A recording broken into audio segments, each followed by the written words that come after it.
દિલ્હીમાં 3 દિવસ પહેલા બનેલી કાર બ્લાસ્ટ ઘટનાને પગલે સમગ્ર દેશમાં સુરક્ષા એજન્સીઓ એલર્ટ મોડમાં છે. આ જ પગલે આજે વડોદરાથી બોમ્બ સ્ક્વોડની ટીમ આણંદ પહોંચી હતી અને આણંદ રેલવે સ્ટેશન પર સઘન ચેકિંગ અભિયાન હાથ ધરાયું હતું.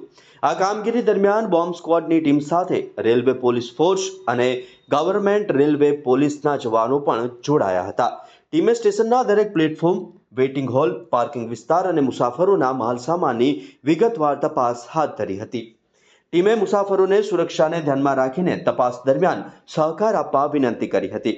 કેટલાક મુસાફરોના બેગ અને લગેજ ખોલીને તપાસ કરવામાં આવી, જ્યારે સ્ટેશન પર પાર્ક કરેલા વાહનોની પણ તપાસ માટે ડોગ સ્ક્વોડની મદદ લેવામાં આવી હતી. રેલવે અધિકારીઓએ જણાવ્યું હતું કે હાલ રાજ્યમાં કોઈ શંકાસ્પદ વસ્તુ કે વ્યક્તિ મળી નથી, પરંતુ કેન્દ્ર અને રાજ્યના સૂચન મુજબ તમામ મુખ્ય સ્ટેશનો પર હાઈ એલર્ટ જાળવવામાં આવ્યો છે.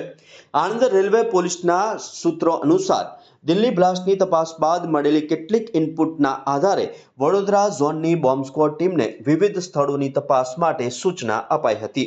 આણંદ રેલવે સ્ટેશન પર મોટો મુસાફરી ટ્રાફિક રહે છે, તેથી સુરક્ષા દ્રષ્ટિએ અહીં ચેકિંગ જરૂરી ગણાય છે.